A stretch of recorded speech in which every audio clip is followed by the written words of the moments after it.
Yeah, I was a correctional officer. What's up, everybody? Welcome to the first episode of Hey Sarge. Hey Sarge is basically a journal and memoir, if you would say, of my life as a correctional officer. I know a lot of y'all probably think that, how did this guy be a correctional officer? But let me tell you, you could do it. I did it. And, I did it. So let's get into it. Now, we're going to talk about a lot of stuff in this series. We're going to talk about the highs, the lows, the ins, the outs, the ups and downs. But first, I want to start with the foundation. I want to talk about how I became a correctional officer and the things that led to me being a correctional officer and the things I didn't see that led me to be a correctional officer. Let's go.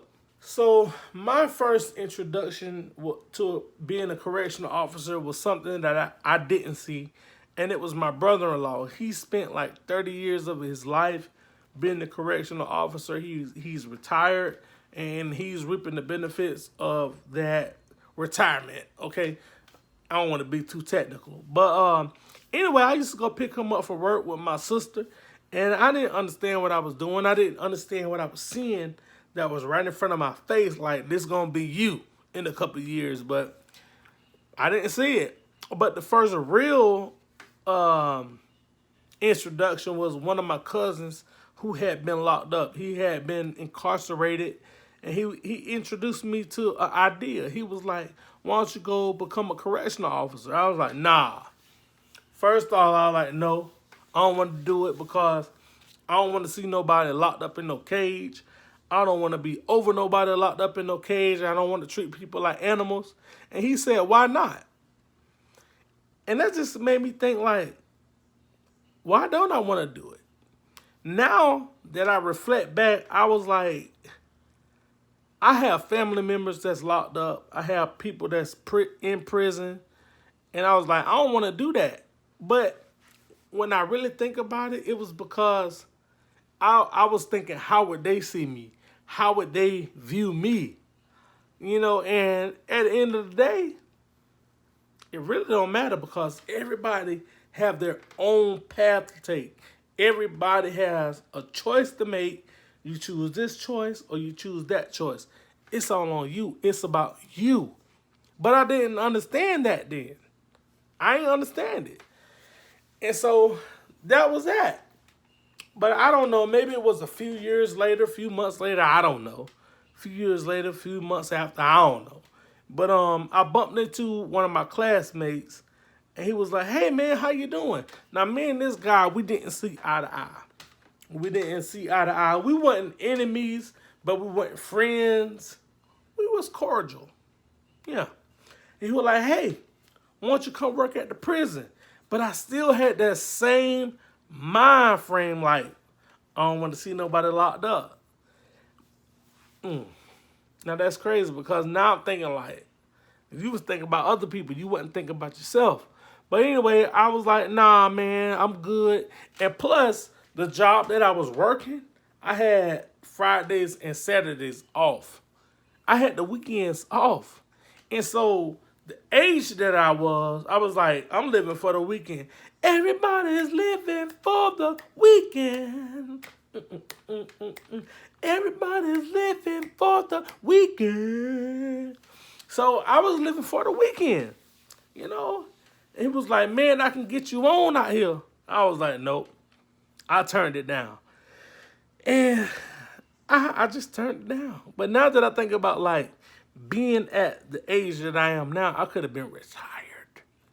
I could have been retired. But it's okay. It's my path. It's my life. I turned it down. I was like, "Nah, man, I'm all good." So let me go back to the job that I was working. Dead end job. Dead end job. You ever been to Walmart? If you ever been to Walmart, I know you've been to Walmart. Look up at the ceiling, right? You see those little things that go up and down? They zigzag. They on the roof. That's what I was doing. I was building those. And that job, I thought at the time it was a good job, but now that I look back, that job was horrible because if you were sick, you had to have a doctor's note. Like, You just can't call into that job and you could be on your deathbed, but you need a doctor's note. You know what I'm saying? It was a dead end job. So I don't know. I just felt like from what I had learned growing up, you need to work, you need to have A, B, and C in order, and you need to work. And that's why I explain so much to my kids now, because you have to have understanding about life, and I didn't have that. I didn't have it. I didn't have it. I just didn't have it. So I was working at this job, and I gave this job 9 years of my life. Now, towards the end, I say about year 8.5, this job had begun to slow down. It was a production job. It was a production company producing material, and we were working like 6 days a week. But then we slowly went down to 5 days a week, then 4 days a week, back up to 5, down to 4, then to 3. Once we got to 3 days a week, I was like, wait a minute, something ain't right. I saw the writing on the wall. And this went on for some time. But during that time when my light clicked on, I said, let me go and fill out an application to take this job at the prison. But before I could do that, I had to take what we call a preliminary test. Did I get it? It was a test you had to take before you could actually fill out an application.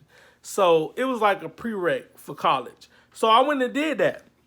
And I went and did it, and I passed the test with flying colors, but I didn't do nothing with it. I was just in the comfort zone. I stayed where I was. But I had this test, and this test was good for a year.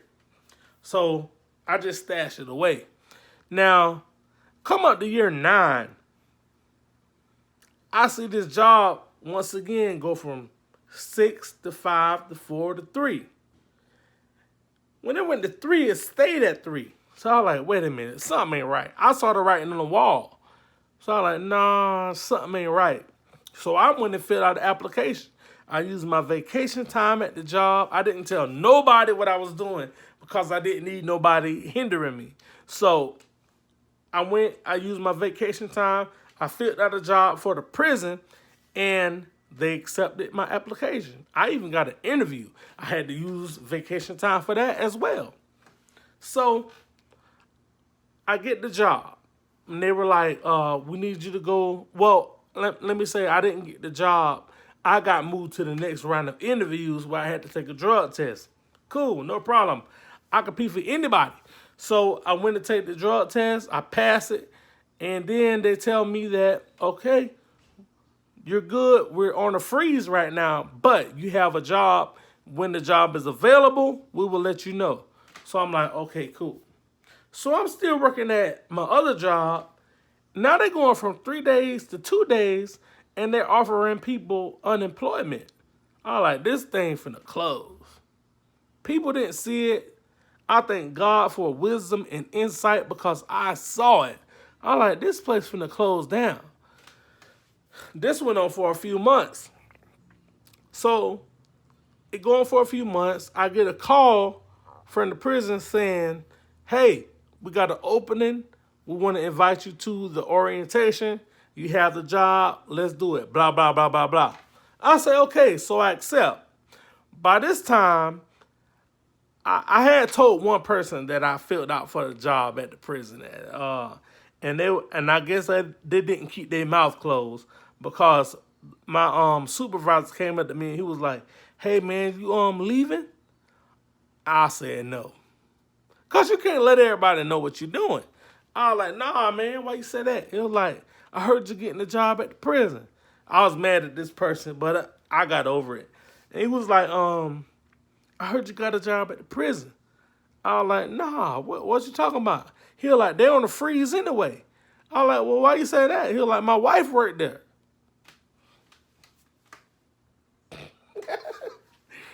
Anyway, I kept it Gucci. I ain't say nothing. I was like, whatever is whatever. I ain't telling you nothing for you to get rid of me. So I needed my security because, like I said, I had a baby. I had to take care of her. So I didn't say nothing anyway. I get the job at the prison. I use more vacation time. I go to orientation. They was like, I want you to start tonight. Tonight? No, I can't start. I said, I can't start tonight, but I will give you this time. And I always heard that you never burn bridges at jobs because you never know if you have to come back to it. Even though I knew this place was closing, I was like, no, I want to give a 2 weeks notice. This is my integrity. These are my morals. This is what I want to do. I want to give my 2 weeks notice. So that was like, cool. So they gave me a date, a couple weeks out, and I was like, we good. So once that happened, I go to my job. I hope I ain't losing y'all, but I'm just so excited to talk about this. But so I go to my job, and I was like, I'm putting in my 2 weeks notice. The boss was like, you putting in your 2 weeks notice? I was like, yeah. And let me tell you this. My supervisor, his brother was the head guy in charge. His brother was like over everything, under somebody else. But he was like, he had say so. So I was like, yeah, I'm putting in my 2 weeks notice. He was like, we just laid off 17 people and you putting in your 2 weeks notice? I was like, that's what I'm doing. He was like, where you going? I said, I'm going to the prison. He was like, they're on the hiring freeze. I was like, well, they hired me. I was like, they're hiring me? So that's that. He was like, you sure? I was like, yeah.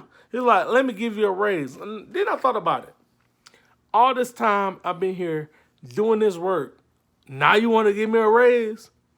Nah. I ain't going for it. I ain't no sucker. I was like, nah. I said, I'm good. I just want to put in my 2 weeks notice because that's the right thing to do. And I'm out after 2 weeks. Boom. That's how I got at the prison. So on the next episode, I want to talk about my first time walking into the prison, how I felt, the experience, and we'll get into that. Peace.